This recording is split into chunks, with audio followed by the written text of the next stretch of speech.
Anytime you talk, no, let me address. You always like attacking me. Anytime you speak, no. I'm here to address you. As soon as don't run away from here. Let's address the Minister of State. Let's talk to you. He's a member of Parliament. We want to talk to you. And then we all we are ready. We want to talk to you. Don't worry. We know what to do. We want to talk to you. We know what to do. If you want to talk to me, come to the boardroom. So say that. You should have said that. A great Minister Brian Achampong clashes with minority leadership at Food Buffer Stock Company as the NDC group visited the suppliers who have been picketing for days over 270 million cedis owed them. Meanwhile, Speaker of Parliament direct Finance, Agric and Education Ministers to appear before Parliament over the situation. Now, also, the Ghana Prison Service reduces number of persons remanded in prison custody with expired warrant to 5. Details as MPs urge the service to ensure remand inmates have their cases determined expeditiously.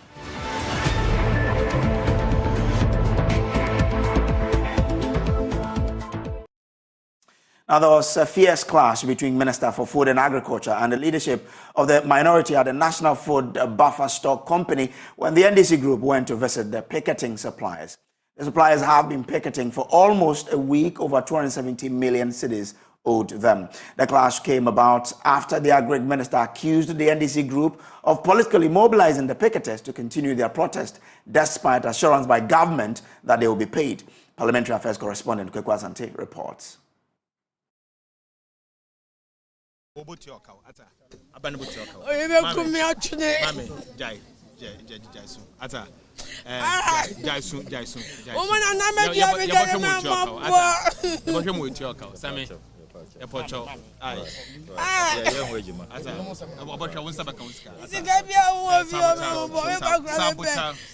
On Friday, whilst MPs were commenting on the business statement for the week, two NDC MPs, Samuel Okudzeto Ablakwa and Peter Nochukotoy, raised the issue of the debt owed the food suppliers by the National Food Buffer Stock Company Limited. The Speaker then consequently directed that the three ministers, Education, Finance and Agric, appear before the House to apprise MPs on why the situation is still lingering. But just after the Speaker had done that, the minority leader led a group of NDC MPs, including a former Deputy Communications Minister, to go to the Food Buffer Stock Company Limited, where the food suppliers had been picketing for almost a week now. According to them, government has now contracted some other persons who are now supplying the food to these schools and other institutions which need a supply of the NAFCO. This money has been with buffer stock without any interest on it. We are going to be giving that money without interest. At the time we supplied maize a bag was 160 cedis. Today, maize a bag is 800 cedis. At the time, beans was 500 cedis. As I speak with you, beans is about 1,200. A carton of milk was 72 cedis. Today, a carton of milk is almost 200. So the reason why I'm telling you about all this figure is that our working capital has reduced drastically. Even if today we are paid the same amount, we cannot longer supply the same quantity as we did in 2001. So all we are appealing to those who matter in this country is that these are aged women. They rely on this fund for survival. In fact, the delay of this money has threatened their essence of existence. And that is why we have decided to pick it, because it looks as if we don't have anyone to take care of us. Just when the minority were engaging the leadership of the Food Buffer Stock Company Limited, the Minister for Food and Agriculture, Brian Achampong, barged in and actually clashed with the minority leadership. He accused them of inorganically getting these women to come together to picket at the National Buffer Stock Company Limited. You stop. Anytime you talk, let me address. You always like attacking me. Anytime you speak, I'm here to address you. As soon as don't run away from here. Let's address. Minister of State. Let's talk to you. He's a member of Parliament. We want to talk to you. And then you all We are ready. We want to talk to you. Don't worry. We know what to do. We want to talk to you. We know what to do. If you want to talk to me, come to the Yes, so say that. You should have said that. But you stop attacking me on public. Anytime you speak to me, stop attacking me. Anytime you speak, then you try to attack me. No, stop that thing. Stop that attitude of yours. We recognize that the economy may be broke, but even in broke economy, we provide adequately for the vulnerable, particularly these people within the social net.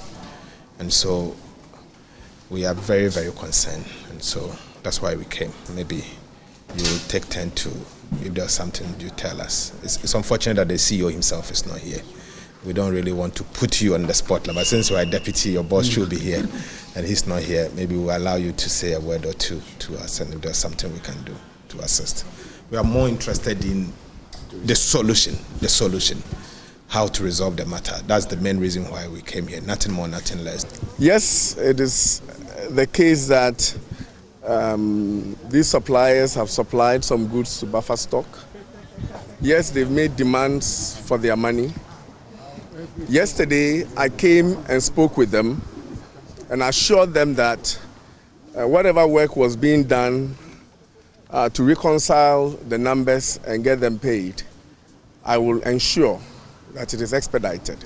They all left last night.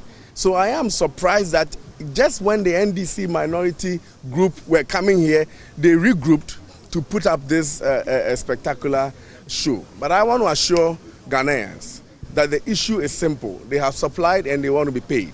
We are working on it. By the end of the day today, I will know exactly when they will be paid, and then I will talk to the secretary as I promised them. if you say that some people have gone to mobilize them to come back, for me it is an insult to the suppliers. If we had solved this problem long ago, we wouldn't have gotten where we are. And we are stakeholders in governance of this country. And therefore, we have every right. They are our constituents, they are Ghanaians. We have every right to come and have first-hand information so that when this issue appears on the floor of the House, we will know what to say. Eventually, they were able to have some form of agreement. And now what they are saying is that the Food Buffer Stock Company Limited will make these payments to these food suppliers within the shortest possible time. Reporting for Joy News, Kweku Asante, Parliament House, Accra. Now, Speaker of Parliament has directed Ministers of Education, Finance and Agri to appear before Parliament next week over the picketing of suppliers of the National Food Buffer Stock Company. The suppliers are owed 270 million cedis. We'll hear from the Speaker shortly. First, listen to North Tongue MP Samuel Okujeto-Ablakwa raising the issue on the floor. Mr. Speaker, I'm referring to the ongoing picketing and demonstrations at the Buffer Stock Company Limited. Food suppliers across the country have besieged the place, and over the last 4 days running into the 5th day continuously, they have been at the mercy of the vagaries of the weather, sleeping rough. Mr. Speaker, last night the Honorable Minority Leader, and I have his permission to talk about that, he shared a video with me from the grounds, how the women were wailing, rolling on the floor. Mr. Speaker, I was so depressed. I went to bed last night really, really troubled, Mr. Speaker. I recall, Mr. Speaker, that only last year you paid a surprise visit to the Buffer Stock Company, specifically on the 23rd of June 2022. And Mr. Speaker himself warned. Mr. Speaker had foresight, he had vision. He warned that the situation was deteriorating, and the Speaker was not listened to. Now here we are, matters are totally out of control. So, Mr. Speaker, I want to appeal to you that the Honourable Minister for Education and the Honourable Minister for Agri should be programmed to appear before this House urgently. And possibly we should add the Minister for Finance, because we are hearing that the Minister for Education made a request for financial release and it has not been acceded to. So these three ministers, Mr. Speaker, they have to appear before us. These are our mothers. These are also our children who are starving. We cannot, Mr. Speaker, gloss over this matter for a whole week next week. Now, ranking member on the Education Committee, Peter Nochu Koto, who has also visited the suppliers who have been picketing, lamented the lack of action. I happened to visit the women on Wednesday at the Buffer Stock headquarters, and the conditions under which they were, in fact, living was very bad. So, Mr. Speaker, I remember last year you set up a committee involving education, agri, health, and gender. A committee couldn't meet up to today, and I reminded you of the issue sometime. And I hope that, Mr. Speaker, this is a time again to take a second look at the committee so that we see what we can, because they are being owed over 278 million Ghana cedis for 2 years. And the unfortunate thing also is that they have sidelined them. They no longer even supply the food to the senior high schools. So, Mr. Speaker, there is the need for Parliament to intervene on their behalf. So here is Speaker of Parliament, Alban Bagbing, directing that the ministers appear before the House to explain why the suppliers have not been paid and the roadmap to paying them. And so I agree that the Business Committee should program for the three ministers to come before the House. The three ministers are the ministers for Finance, Food and Agri, and Education, to tell us why the challenge. Will be able to assist the executive to solve some of these problems. That is why we are establishing the Committee on Ways and Means.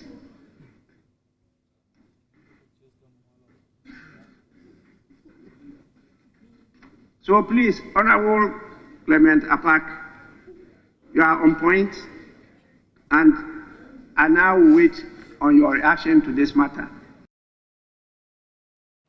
Well, to other stories now, and the Ghana Prison Service says they have been able to reduce the number of persons remanded in prison's custody with expired warrant to 5 from 125. The Auditor General in 2021 reviewed that warrant of 125 persons remanded at the male section of Nsaro medium security prisons had expired.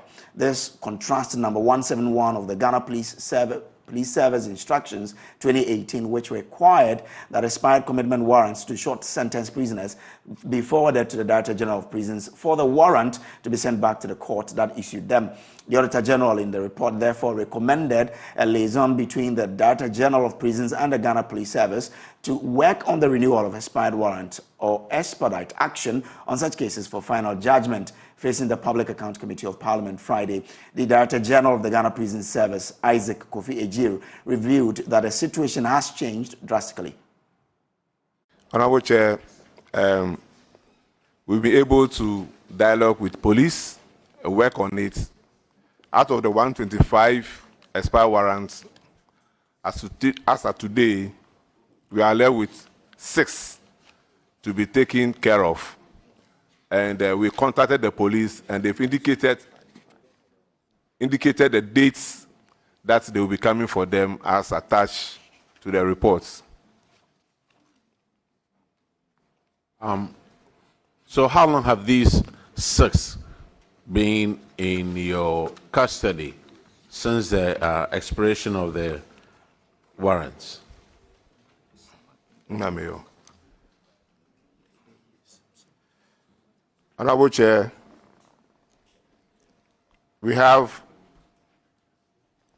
one who has spent 1 year 11 months. A second one also has spent 1 year 3 months. We have also 1 year 2 months. Yes, please. Sir, that sounds very serious, though. I don't know what kind of offenses that they committed. But being there 1 year, 2 months, on expired warrant? Almost all of them are murder. Murder. Yes, please. Auditors, could you confirm what they're saying, please? The number of inmates out there. Honorable Chair, per our status, we still have 45 inmates still left with unexpired warrant. With expired warrant as against the 11. Thank you. Sir, Ghana Prison Service, your number is different from what the auditors have.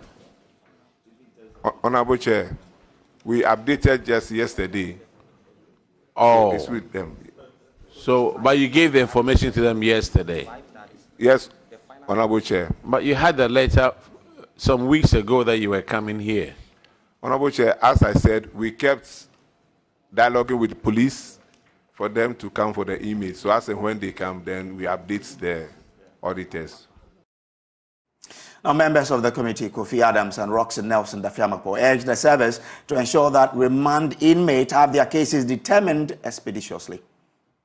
It's good the prison services have allowed the media access to some of their facilities and to bring out some of these concerns about forgotten remand prisoners.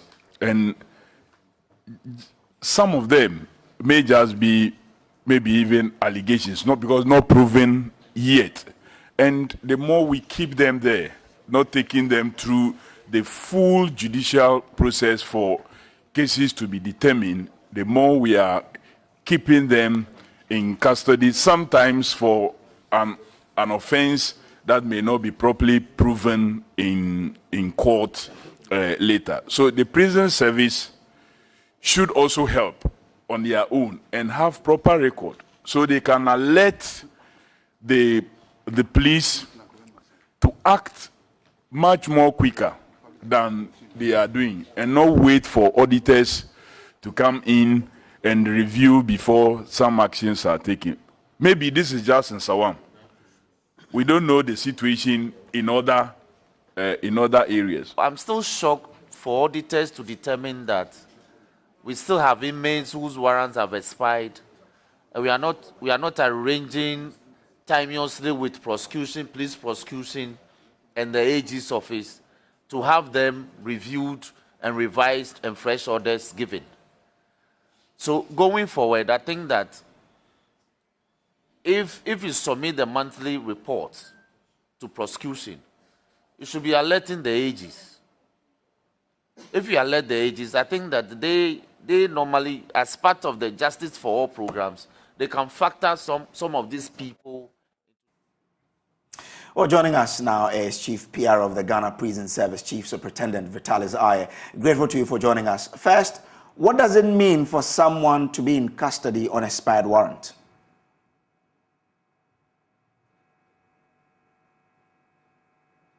Hello, sir. Chief Superintendent Aye, I want to first of all understand what it means for someone to be on remand with an expired warrant.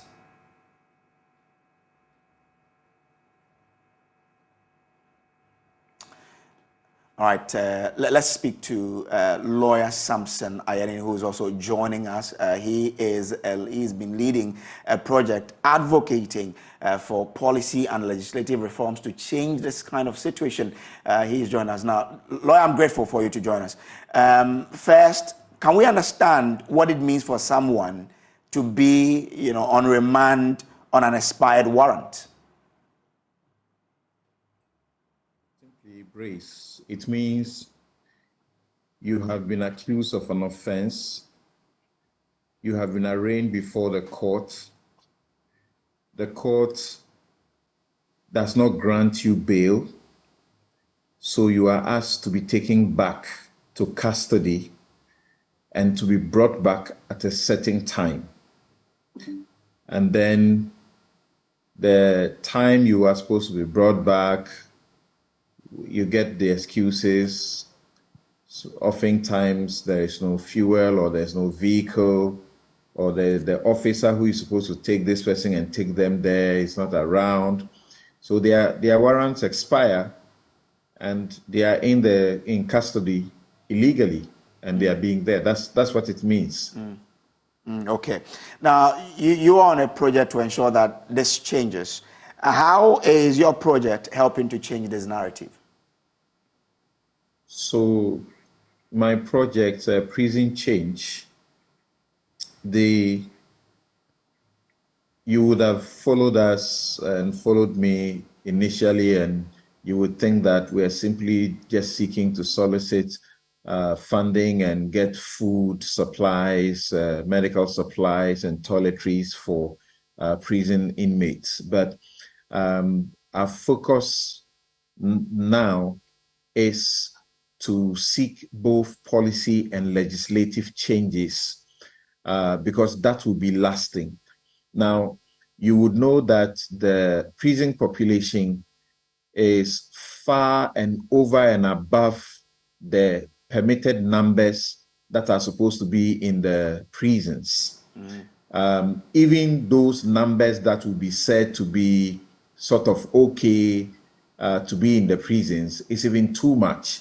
So if it's overflowing to the extent that you have in excess of about 5,000 or so who are, joining the crowd, it is very bad. So the solution is to reduce the numbers, to decongest the prisons. The Justice for All is a good program, but a more lasting way, which we are advocating from my side as a prison change advocacy, is that we first of all need to prioritize and pass the community sentencing bill into law so that people have the opportunity of being sentenced to work, not to go to the prisons, but being sentenced to go and provide service. There are people who are professionals who are convicted. They shouldn't be thrown into the prisons. They can be asked to do one work or the other, even their own professional services. There are some who are teachers and so on and so forth. They can do some of these things. It happens elsewhere.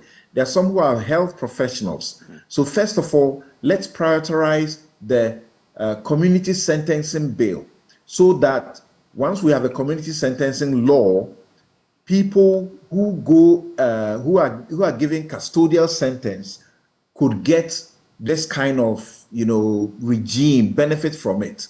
First, we will not be feeding them, we will not be spending money, and the feeding is very terrible. We will not have to look for places for them to sleep, and all of those facilities are terrible.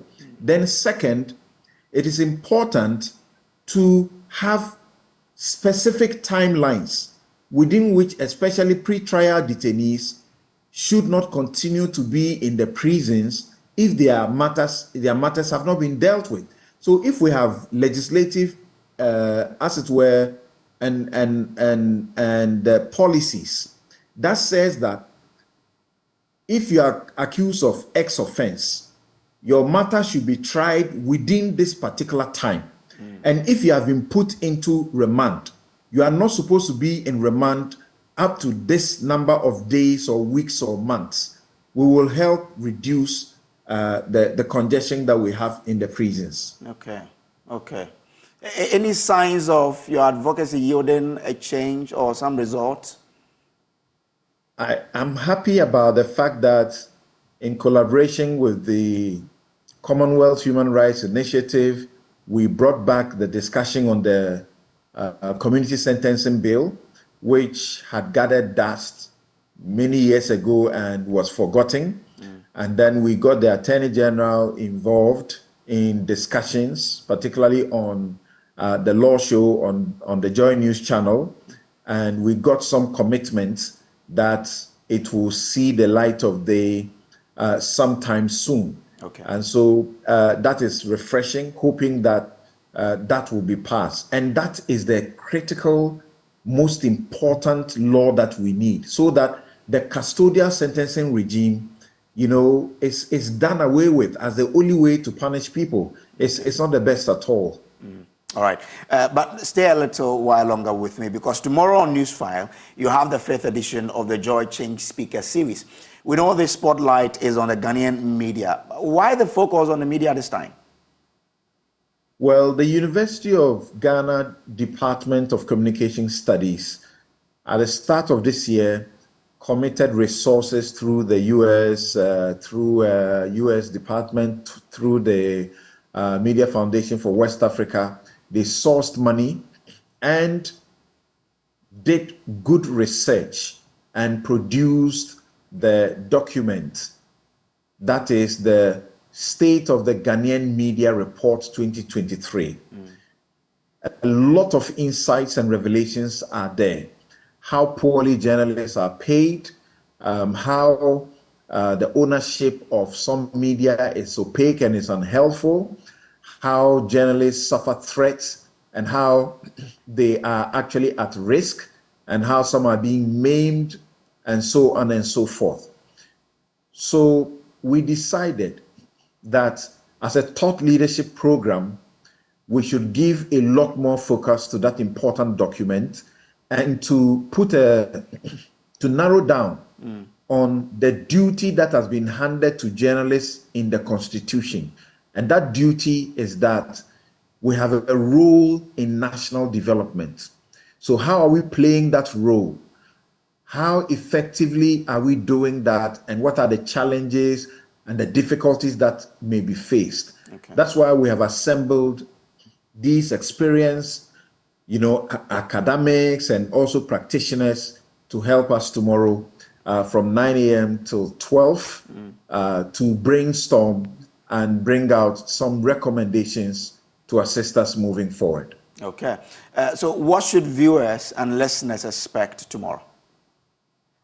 The Change Speaker Series typically is to get the experienced hands to make very significant statements that will influence the course of the particular subject area that we are dealing with.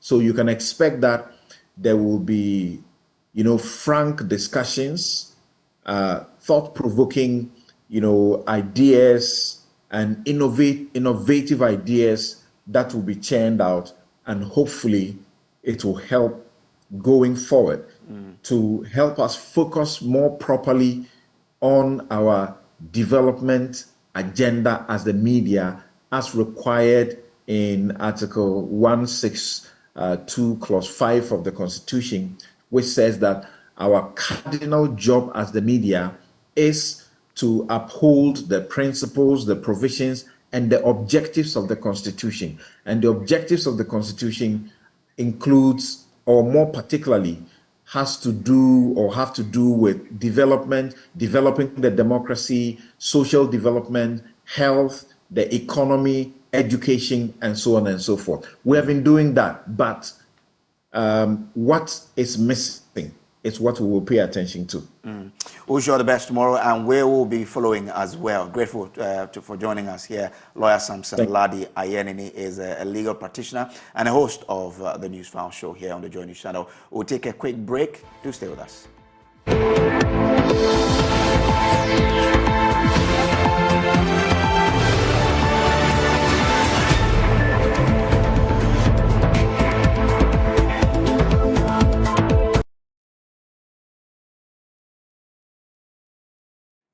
Welcome back from the break. Now, to help ease the financial burden of parents whose children suffer from childhood cancers, the National Health Insurance Authority has added the treatment of such conditions onto the scheme. Addressing a section of the media, the Chief Executive Officer of NHIS, Dr. Bernard Okoboy, disclosed that his outfit has already made some payment to claims some health facilities brought for treatment of some childhood cancers. He added that by next year, mental health treatment will be covered by the National Health Insurance. Dr. Okoboy observed that mental illness such as depression, bipolar, and the likes are treatable, so plans are far advanced for all such conditions to be rolled under the mental health treatment on an NHIS for benefit of the citizenry. The childhood cancers, director claims. We've received claims, right? I think we've even paid for some. We've paid some hospitals already for the care. Every payment we've made, had it not been for us, parents had to find the money for that. Remember, anything you bring on board, at least you need some window for things to be very smooth. Let me also admit, immediately we brought it on board, sometimes you have some of the people we negotiated for the medicines we put on coming to you that, can you now review the prices for us? And sometimes people can be strategic in their behavior. You hear of some shortage here and there because they'll tell you, oh, try and review the price. Partners must be committed to what has been agreed to until there are changes. It's not fair to us that a package which is running, you see some shortages here and there, and then you later hear that, oh, it's because I want you to change prices. We are committed to realistic prices, but at least let's stick to what we have on paper. So the childhood cancers, as we speak, we are paying for those that we have agreed to. But as of mental health, it is coming on board, God willing, beginning of 2024. It will come to add to our benefits package. Now, 4 fishermen are alleging that personnel of the Eastern Command of the Ghana Navy in Tema last Saturday assaulted them at sea, held them for hours, and made away with their catch worth about 20,000 cedis at gunpoint. One of the victims, Joshua Labi, tells Joy News the 4 of them set sail on Tuesday, June 27, around 5 p.m. and plan to return before close season is enforced on July 1. The fishers say they have experienced a challenge delaying their return. Correspondent Kwame Yanka has more in the following report. Close season has become an integral part of the fishing calendar, as this year's is being observed from July 1 to July 31 for artisanal fishers and July 1 to August 31 for industrial trawlers to ensure sustainable fishing in the country. The 4 fishers set sail on Tuesday, June 27 and had planned to return before closure of the sea on July 1. One of the fishers, Joshua Labi, says personnel of the Ghana Navy assaulted them for not returning to shore before July 1. He shares his ordeal as he believes they did no wrong. But you said 12 o'clock, your machine is higher, ain't it? You have 2 anchor no break cutters, baby a ship mu down one. And you say what ship nearby. Or be pamu ye no go dani no no be hu ye. Obe hu ye no almost den e ye wa. You catch them say your machine is higher. Your machine is higher, ain't it? On some bet to now boy see and no fishing. Yes, we are to me cashy. And cashy is omudi a sushi and 2 CCSU. 3 other colleagues had a fair share of the ordeal, with their personnel pointing their guns at them and seizing their catch and damaging their canoe and outboard motor. Now, some staff of Metropolitan Municipal and District Assemblies in the Ashanti region have been interdicted over missing general counterfoil receipt books. Ashanti Regional Minister Samuel Osei-Mensah has described the trend as worrying, expressing fears the receipt could be used for extortion. Nana Ajima reports the Regional Coordinating Council has initiated a full-scale investigation. The Offenso, Akrofrom, Achimamponia and Swami local assemblies are among areas where the trend has been discovered. Chief executive officers, coordinating directors and finance officers in the affected areas are being held responsible for the missing receipt books. Ashanti Regional Minister Simon Osei-Mensah says the Regional Coordinating Council is awaiting a report of an investigation committee for the appropriate action to be taken. Already we've even interdicted some people. There was a committee in place investigating some of them, the very serious one. We have a committee that is investigating. At the end of the committee's report, then we will know the next action to take. If there's the need for us to dismiss some of them, we will do that. If there's the need maybe to report to local government service to take certain action, we do that. You know, those under finance, that's the finance officers, they are all under controller and accountant general. They are not local government staff. Yes. So at the end of the report, then we know the sanctions to apply. Nonetheless, all 43 MMDAs in the Ashanti region have submitted their first quarter financial statements. 3 of them were returned for correction of errors. The assemblies generated over 24 million cedis out of a target of 26.5 million cedis, representing 92.7% of the target. 17 of the MMDAs exceeded their quarterly budgets. Mr. Osei Mensah, who was satisfied with the performance, spoke about measures adopted to improve revenue mobilization. Last year, it was somewhere around 70%, and some or most of the assemblies had collected even less than 50%. But this year, there's significant improvement. Maybe it's the monitoring is a factor. Now we look at their financial statement. You know, they submit financial statement every month. And then I request the chief local government inspector to also give me a report on the financial statement. So I look at the assemblies and call them and say, you have to back up in this area, you have to back up in that area. This is one of the factors. My regional internal auditor is also doing very well, and the budget officer is doing very well. So the monitoring has improved. We do both external and internal monitoring. You know. Now, First Lady Rebecca Akufo-Addo has stated that women are natural good managers and committed to being financially independent to take care of their children. She therefore urged organizations who have programs of working with women to teach them not only to do well financially, but also believe in their abilities to shape their world. Mrs. Rebecca Akufo-Addo made a statement at the launch of the Women for Sustainable Development at Jirapa. Join News' Upper West Regional correspondent Rafiq Salam report from Jirapa. Over 500 women drawn from over 77 women groups in the Jirapa municipality of the Upper West region took part in the launch of the non-governmental organization Women for Sustainable Development, WUSOD. It was on the theme Breaking the Barriers Through Sustainable Development for Women. The core functions of WUSOD is to accelerate the comprehensive development of women and other vulnerable groups through various vocational and technical skills training and developmental programs. It is also to identify and build the capacity of women and other vulnerable groups. Deputy Chief Executive Officer of the Zongo Development Fund, Aisa Salif Dagati, who also doubles as the founder for WUSOD, narrated what pushed her into establishing the women-centered non-governmental organization. This Susu thing where when their fellow women are in need, they will go and borrow. So I asked her what did they have in their box that day. She said, oh, in fact, they didn't have anything they are trying to retrieve. And sometimes all they put in is 20 pesos on market days, whatever they could get. And then, so I found that very intriguing.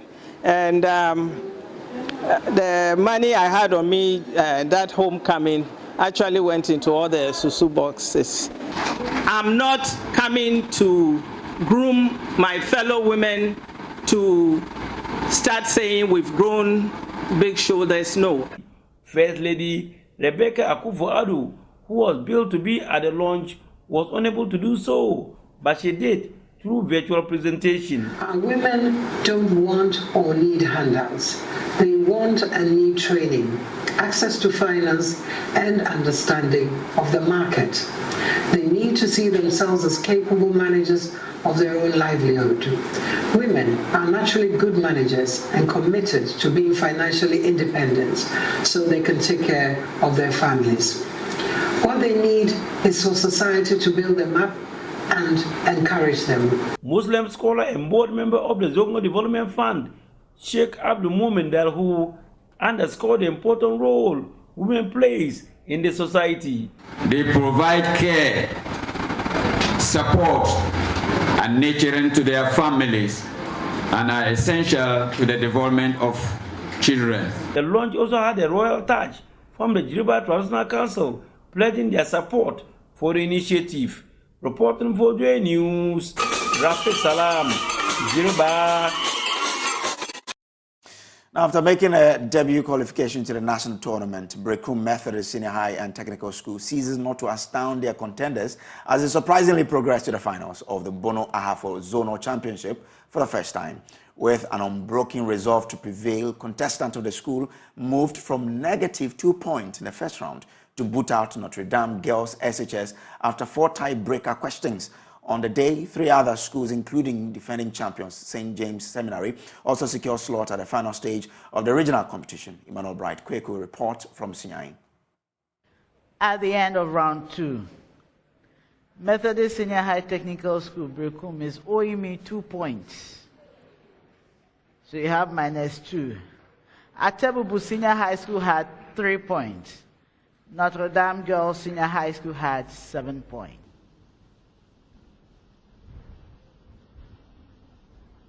Utter silence in the Brekum camp after the quiz mistress announced scores for the 3 schools at the end of the second round. The school had moved from a 0-point score at the end of the first round to a deficit score of 2 in the second round. Their hopes of winning were almost shattered. But with an unwavering spirit to push through, the contestants nullified their negative score in the third round to secure 8 points behind Notre Dame Girls SHS and eventually ending the contest in a tiebreaker. Intersect at E. Then AE times BE equals CE times DE. Is this true or false? Yes, Methodist. True. That is correct. So congratulations to you, Methodist Senior High Technical School. Wisdom before reaching, for learning is better than silver and gold. This is coming as a surprise. During the qualifiers, you qualified to the first time to the national tournament. And today you are qualifying again to the first time to the finals. How does this make you feel? I told you this year is our year. And I'm saying it again. That is a year for mistake. So the surprises are just going to be more. Is this surprise coming from John Wesley or something? How you are managing to get these things? Sure. All right, so you're still watching Joy News Prime. We'll take a quick break. We'll bring you Showbiz afterwards.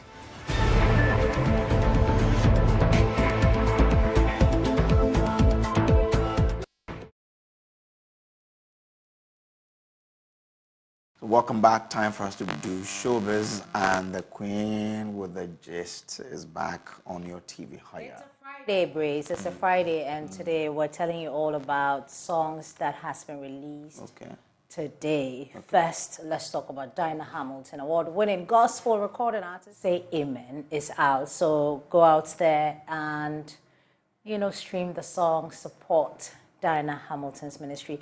Brace, let's talk about Kofi Osopepra. Remember that? I'm sure you've listened to his rendition of the song that we've all, been listening to. You remember? So I had a conversation with him, and he says that this particular song has shot him into fame, and he's not stopping now. So for those of you who haven't seen Kofi Kinata in a very long time, also Sami in a very long time, you get the opportunity to listen to Efiekuma Love, yes, live. Or downtown, though. Downtown. So you just, make your way there. Brace, you're not doing anything this evening. So we're especially inviting you. You and I are going. Yeah, this is put together by the tourism ministry. They've done something incredible at that place, so we should all go there. Go there and celebrate them. Samini, Pope. Yeah, that's it. Yeah. And that's how we wrap up the show this evening. It's been a wonderful week. We're grateful that you could join us throughout the week. Hopefully next week you'll be with us here. But Beverly Broom is standing by. Is Beverly Broom standing by? No, it's Pius Kojo. What's up? I don't always, do it. So we'll leave you with Pius. Thank you very much. All right. So thank you so much for joining us. Do stay for Prime Business.